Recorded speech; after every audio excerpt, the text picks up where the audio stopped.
अस्सलामुअलैकुम वरहमतुल्लाहि वबरकातुह। कैसे हैं आप लोग? अल्हम्दुलिल्लाह मैं खैर आफियत के साथ हूँ। उम्मीद करता हूँ आप लोग भी बखैर होंगे। चलिए शुरू करते हैं आज का आलमी हालात हाज़रा। आज 20 जनवरी है 2026। तो आजकल 3-4 रोज़ से एक ही खबर जो है गर्दिश में है, वो है Donald Trump. Donald Trump Donald Trump Donald Trump के माइंड को हर आदमी पढ़ने की कोशिश करता है, लेकिन हर इंसान इसी नतीजे पहुंचता है कि उसको प्रिडिक्ट करना बहुत मुश्किल है। फिर भी हम लोग पीछा करते रहते हैं उसके डिसीजन को देखते हुए, और वो आगे आगे भागता रहता है।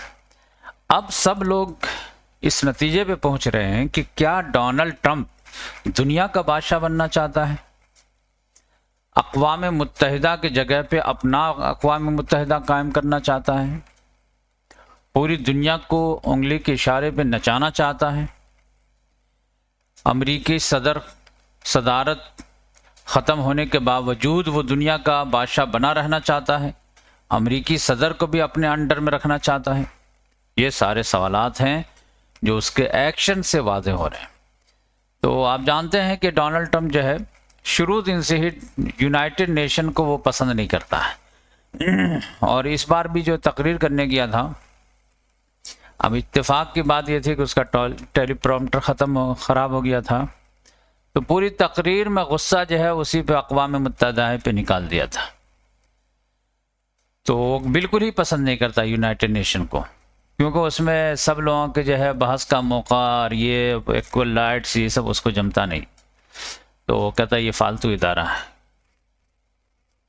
और ये डिलीवर नहीं कर पा रहा है।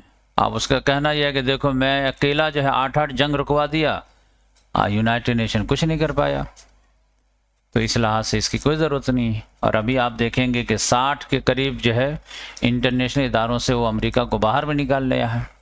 तो यानी वर्ल्ड ऑर्डर जो चल रहा था 2000 मतलब सेकेंड वर्ल्ड वॉर के बाद से, उसको जो है वो बोरिया बिस्तर लपेट देना चाहता है और न्यू वर्ल्ड ऑर्डर लेकर आना चाहता है। उसमें डोनाल्ड ट्रंप जो है वो चेयरमैन होगा और अमर होगा और अपना सक्सेसर खुद वो ही करेगा, और जिस मुल्क को चाहेगा रखेगा, जिस मुल्क को चाहेगा उससे निकाल देगा। तो ये उसका नाम उसने दिया है बोर्ड ऑफ पीस।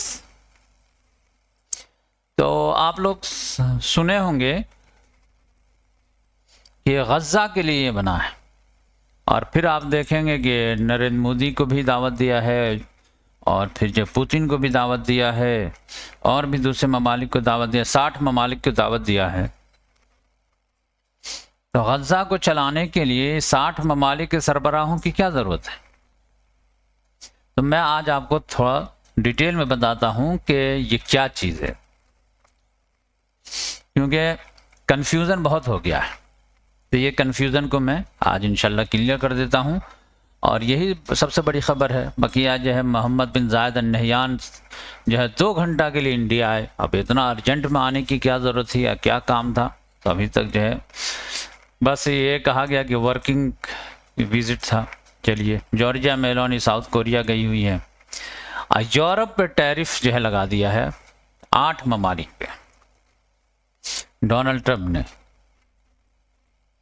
जो लोग भी अपोज करेगा कि अमेरिका को ग्रीनलैंड नहीं हड़पना चाहिए, तो वो टैरिफ की मार झेलेगा। और अभी कहा कि 1 फरवरी से 10% रहेगा, और अगर तुम लोग बात नहीं माने तो फिर जून में 25% हो जाएगा, यानी बढ़ा दिया जाएगा। और तब तक वो 25% रहेगा जब तक जो है ग्रीनलैंड को हम परचेज नहीं कर लेते। तो ये बहुत बड़ी बात है, बहुत बड़ी बात है, बहुत बड़ी बात है। क्यों बहुत बड़ी बात है? उसकी वजह यह है कि यूरोपियन यूनियन से और यूके से भी अमेरिका का ट्रेड डील हो चुका है, और ट्रेड डील में यूरोप वाले ने फराखी का मुजाहरा किया था।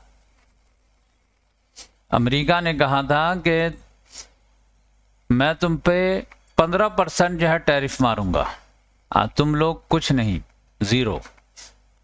तब भी यूरोपियन यूनियन वाले तैयार हो गए थे। तो अब जब ट्रेड डील हो गई तो इसका मतलब ये है कि अब आराम से जो है तिजारत वगैरह होनी चाहिए। और अभी आप देख लीजिए मज़ीद जो है 8 ममालिक पे जो है 10% का टैरिफ मार दिया। तो ट्रेड डील करने का फ़ायदा क्या? फिर जो है कह रहा कि 4 महीना के बाद जो है जून से इसको और बढ़ा देंगे 15% और ये हो जाएगा 25। अब पहले से 15 है तो 40% हो जाएगा ये 8 ममालिक के लिए। तो मेन मतलब ये है, सब लोगों का कहना यह है कि फिर ट्रेड डील करने का फ़ायदा क्या हुआ? कि आपको एक गुस्सा आएगा और आप टैरिफ मारते रहेंगे। तो फिर हम जो आपसे टैरिफ डील किए तो उसका तो कुछ फ़ायदा नहीं हुआ। ये तो समझिए कि एक लाख से परमानेंट समझौता होता है कि डे टू डे जो है चेंजेस करने से फ़ायदा यह है कि एक मरतबा हम लोग जो है सोच समझ करके जो मुआहदा कर लें। लेकिन डोनाल्ड ट्रंप तो डोनाल्ड ट्रंप है, वो उसको जो है कुछ नहीं, सुबह उठा तो कुछ है, शाम में सोया तो कुछ। तो ये देखिए, तो अब ये लोग भी जो है सोच रहे हैं, गौर कर रहे हैं कि डोनाल्ड ट्रंप को जो है कैसे निपटा जाए। अब हर तरह से डोनाल्ड ट्रंप को मनाने की कोशिश कर चुके हैं, उसके लिए रेड कारपेट बिछा चुके हैं, उसको डैडी बोल चुके हैं, जो उसने कहा सब मान चुके हैं। 2% नेटो पे खर्च करो, 2% करेंगे, 5% करो, 5% करेंगे, रशिया यूक्रेन जंग में ये करो तो ये करेंगे, हर बात मानते चले गए। लेकिन डोनाल्ड ट्रंप जो है उसका नाजायज़ ही फ़ायदा उठा रहा। अब कह रहा कि हम ग्रीनलैंड ही कब्जा लेंगे, जो बोलेगा उसको बोलने भी नहीं देंगे, उसको टैरिफ की मार मारेंगे, इमैनुअल मैक्रोन के मजाक उड़ाएंगे। तो अब यह है कि डोनाल्ड ट्रंप जो है वो सिर्फ ताकत की ज़बान जानता है। तो अब ये लोग जो है ताकत के जो है ज़बान इस्तेमाल करने की पोजीशन में है नहीं, क्योंकि यहाँ पे इत्तेहाद है नहीं। इन बिखरे हुए तारों से क्या बात बने वाली बात है। अभी आप देखिए कि चाइना पे उसने टैरिफ मारा था, अब पलट करके चाइना ने भी टैरिफ मार दिया, तो फिर वो सुधर गया कि नहीं सुधर गया? और टैरिफ वापस लिया कि नहीं लिया? तो इस लिहाज से तजुर्बात बताते हैं कि अगर डोनाल्ड ट्रंप के सख्ती के मुकाबले में आप नरमी करेंगे तो वो आपके साथ जो है नरमी का नाजायज़ फ़ायदा उठाएगा, और अगर आप सख्ती करेंगे तो फिर वो लाइन पे आ जाएगा। तो अब डोनाल्ड ट्रंप के सामने, यूरोप के सामने ये है कि डोनाल्ड ट्रंप का मिजाज ये है, लेकिन यह है कि सख्ती के मुकाबले में सख्ती करेंगे तो कहीं बैकफायर न भी ना कर जाए। तो ये लोग गौर फिक्र कर रहे हैं और किसी नतीजे पर नहीं पहुंच पाए हैं। तो देखिए कि क्या होता है। तो ये मैं थोड़ा मसला समझा दिया आप लोगों को। अब जो है असल जो है कि जो कन्फ्यूज़न है उस पर बात करते हैं। देखिए ये बोर्ड ऑफ पीस जो बनाया है ना, तो ये इसका 3 लेयर है। ये बात समझ ले तो आप सारी बात ही समझ में आए। बोर्ड ऑफ पीस, तो ये बोर्ड ऑफ पीस जो है इसका 3 लेयर है। एक थर्ड लेयर जो है वो है टेक्नोक्रेट्स, गवर्नमेंट चलाने के लिए गज़ा में।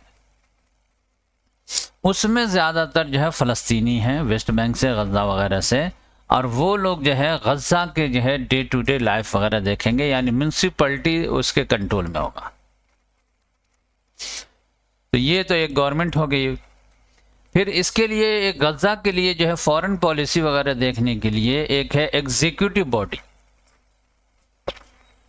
उसमें समझ जाइए कि मार्को रूबियो है, स्टीव विटकॉफ है, जैरेड कुशनर है, फिर जो है ये हाकान फिदान भी है, फिर कतर का भी एक डिप्लोमेट्स है, फिर हावियर मेले भी है, फिर पराग्वे का भी एक है। तो इस तरह से जो है 10-12 मिला करके एक गज़ा का जो है पूरे मामलात को देखने के लिए उसने एग्जीक्यूटिव बोर्ड बना दिया है फॉर गज़ा। उसमें से इजराइल के भी कुछ लोग हैं और ये 2-3 मुसलमान को डाला बस। तो ये सेकंड हो गया। ये गज़ा के समझ जाइए कि फॉरेन पॉलिसी वगैरह सियासी मामला देखें, हथियार कैसे छीनना है, हमास से कैसे लड़ना है, ये सारी चीज़ें। और यहाँ पर जो है समझिए कि गवर्नमेंट टेक्नोक्रेट्स बॉडी जो है वो म्यूनसिपलिटी, पानी कहाँ से आना है, बिजली कहाँ से जाना है, ये सब चीज़। और इसका सबसे बड़ा लेयर जो है वो है बोर्ड ऑफ पीस के मेंबर। ये समझिए कि आलमी मामला देखें।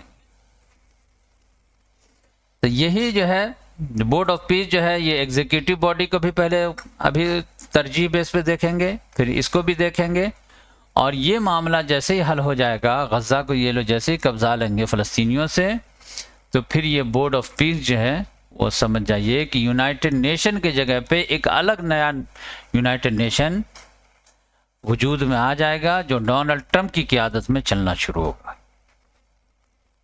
उसका चेयरमैन होगा Donald Trump, president of America नहीं, डोनाल्ड ट्रंप। और वो जो है समझिए कि अनलिमिटेड टाइम तक रहेगा, जब तक उसका दिमाग ख़राब ना हो जाए या वो मर ना जाए या उसका सेहत बिगड़ ना जाए। और अपना सक्सेसर वो खुद चुनेगा। इवन कि अगर वो सदर ख़त्म, मतलब सदारत ख़त्म हो गई, तो अमेरिका का सदर भी उसके अंडर में रहेगा। और इसके लिए उसने जो है लोगों को दावत दिया है 60 ममालिक के सरबराहों को कि आइए और ये बोर्ड ऑफ पीस को ज्वाइन कीजिए। और प्रायोरिटी नंबर 1 पे जो है हम लोग पहले गज़ा को जो है संभालेंगे, गज़ा को रिबिल्ड करेंगे जो भी करना है। और उसके बाद गज़ा से जैसे निपट जाएंगे तो दुनिया में जहाँ कहीं भी कन्फ्लिक्ट है तो ये बोर्ड ऑफ पीस के ज़रिए से उसको रिजॉल्व करने की कोशिश करेंगे। अब उसके लिए तो यूनाइटेड नेशन है ही, तो इसकी क्या ज़रूरत है? तो कह रहा है कि देखो, वो तो गज़ा वाले मामले में भी जो यूनाइटेड नेशन था तो कहाँ सॉल्व किया, रशिया यूक्रेन वाले मामले में भी था तो कहाँ सॉल्व किया। तो इस लिहाज से यूनाइटेड नेशन एक डेड इदारा है, तो उसकी ज़रूरत नहीं है। अच्छा, आप क्यों चेयरमैन बनेंगे? क्योंकि देखिए मैं 8 जंग को बंद करवाया हूँ, तो मेरे अंदर कैपेसिटी है, मेरे अंदर विजन है, मेरे अंदर पावर है। तो इस लिहाज से तो इसके लिए उसने समझ जाइए कि इंडिया के प्राइम मिनिस्टर को भी दावत दिया है, व्लादिमीर पुतिन को भी दावत दिया है, अलेक्जेंडर लुकाशेंको को भी, जो बेलारूस के भी जो है इसको दावत दिया है, और भी बड़े बड़े लोगों को दावत दिया है कि आइए और इसको जो है ज्वाइन कीजिए। शी जिनपिंग को दावत नहीं दिया, ये बात समझ लीजिए। तो अभी तक समझ जाइए कि 3 जगह से उसको पॉजिटिव रिस्पांस आया है। एक जो है कजाकिस्तान का जो है कासिम टोकायो, जोमाट टोकायो, उसने कहा कि हाँ हम ज्वाइन करना चाहते हैं। और एक जो है हंगरी का जो है प्राइम मिनिस्टर विक्टर ओरबान, उसने कहा है कि हाँ हम भी ज्वाइन करना चाहते हैं, आपके साथ आना चाहते हैं। एक मोरक्को का जो है मोहम्मद सादिस, ये 3 की तरफ से जो है पॉजिटिव रिस्पांस आया है। बाकी इंडिया की तरफ से, पाकिस्तान की तरफ से ये लोग अभी स्टडी वगैरह कर रहे हैं। पुतिन ने भी कहा कि हाँ हमें मिला है, तो हम स्टडी कर रहे हैं, देख रहे हैं कि क्या मामला नहीं है। अब उसमें जो है डोनाल्ड ट्रंप ने रख दिया है कायदा कानून चार्टर वगैरह जो है कि अगर आप परमानेंट मेंबर बनना चाहते हैं ये बोर्ड ऑफ पीस के, तो आपको $1 बिलियन देना पड़ेगा, $1 बिलियन, तो आप मेंबर बनेंगे। और वो पैसा कहाँ खर्च होगा? गज़ा वगैरह को रिबिल्ड करने में खर्च होगा। और अगर आपके पास पैसा नहीं है तब भी आप ज्वाइन कर सकते हैं, लेकिन 3 साल के बाद आपको हटाया भी जा सकता है और लिया भी जा सकता है, यानी आपकी कोई हैसियत नहीं रहेगी। जैसे सिक्योरिटी काउंसिल में अगर आपको आना है तो आपको $1 बिलियन देना होगा, तो ये समझिए। और फिर उसके बाद भी जो डोनाल्ड ट्रंप असल चेयरमैन रहेगा, और जिसको चाहेगा फारिग कर देगा, जिसको चाहेगा रखेगा। तो वो समझिए कि अपनी एक बादशाहत, अपना एक अंपायर जो है बनाना चाहता है। अब इसमें वो कामयाब होगा नहीं होगा, या यूनाइटेड नेशन को डैमेज करके खुद ही जो आइसोलेट ना हो जाए और चाइना को जो है एक जो है पका पकाया खाना ना दे दे, तो देखिए कि क्या होता है। लेकिन मैं सोचा कि ये जो है बहुत ही कॉम्प्लिकेटेड था, हम लोग खुद परेशान थे जब ये बोर्ड ऑफ पीस आया, तो कभी इसको दावत दे रहा, कभी टोनी ब्लेयर को, तो कभी कुछ, बात ही समझ में नहीं आती थी। तो ये जो है Marco Rubio, Steve Witkoff, Jared Kushner, Tony Blair, Hakan Fidan, Javier Milei, ये सब जो है एग्जीक्यूटिव बॉडी का जो है वो जो है बोर्ड का है, जो गज़ा को देखेंगे, गज़ा के सियासी मामलात को देखेंगे। फिर आली शास वगैरह जो फ़लस्तीनी के जैसा जो बना है हेड, वो जो है वहाँ के जो है म्यूनसिपलिटी मामलात को देखेंगे। और पूरी दुनिया के मामलात को देखने के लिए फिर बोर्ड ऑफ पीस है, उसका चेयरमैन डोनाल्ड ट्रंप होगा या फिर नरेंद्र मोदी होगा, ये उसके साथ में फिर पुतिन होगा, विक्टर ओरबान होगा, कासिम टोकायो जोमाट होगा, मोहम्मद सादिस होगा, जो कबूल करेंगे वो होंगे, शहबाज शरीफ होंगे, ये सब तैयब अर्दगान साहब को भी जो है दावत गई है, देखिए क्या होता है। तो ये मैं सोचा कि आप लोगों को थोड़ा सा जो है आसान अंदाज में बता दूं, फिर देखिए क्या होता है। अब ईरान का जो है, एक तरफ तो जो है इत्मीनान की बात थी कि ईरान जो है अपने यहाँ प्रोटेस्ट को संभाल लिया है और आज से जो है हो सकता है इंटरनेट वगैरह भी बहाल हो जाए तो मामला जो है उसके लिए आसानी हो जाए। लेकिन अभी जो है हमला का ख़तरा टला नहीं है और अमेरिका जो है मिलिट्री इंस्टॉलेशन बिल्ड किए जा रहा, लेकिन लग रहा है कि बहुत ज़्यादा जल्दी में नहीं है। तो ये कुछ दिन पहले जो ऐसा लग रहा था कि इमरान पर हमला हुआ कि हुआ, लेकिन वो टल गया था। तो उसमें बात आ रहे थे कि इजराइल ने ही मना किया कि भाई प्लीज़ हमला मत करो। तब सब लोग इसमें थे कि भाई क्यों, इजराइल तो चाहेगा कि कल हो सो आज हो जाए, तो वो क्यों मना करेगा। तो वो बात खुल करके आई है थोड़ी सी कि उसका कहना ये था कि हमला करने से पहले हमारे सेफ्टी का पहले इंतज़ाम करो, क्योंकि तुम हमला करोगे तो बदले में तो हम पे हमला करेगा। तो हमारा जो है डिफेंस सिस्टम मजबूत करो, सेफ्टी का इंतज़ाम करो, फिर हमला करो। तो उसके लिए डोनाल्ड ट्रंप ने रोक दिया था। तो अब शायद जब मिलिट्री जो है बिल्डअप हो रहा है तो इसमें पहले जो है इजराइल के जो है सेफ्टी का सामान होगा, उसके बाद जो है ईरान का घेराव तंग होगा। तो घेराव में तो माशी लिहाज से तो घेराव तंग है ही, और फिर जो है वैसे ही मुझे लग रहा अंदाज़ा कि जैसे वेनेजुला का हाल किया था वैसे ही जो है इनका भी हाल करेगा। अब होगा क्या वो तो अल्लाह ताला जानता है, मैं जब अंदाज़ा लग रहा है वो बता रहा हूँ। तो यहाँ सब पर आप देखेंगे कि हो सकता है वो नेवल ब्लॉकेट लगा दे तो कि ईरान के आयल को जाने ही ना दे, और ईरान भी ज़्यादा से ज़्यादा क्या करेगा, स्ट्रेट ऑफ हॉर्मुज़ को बंद कर देगा।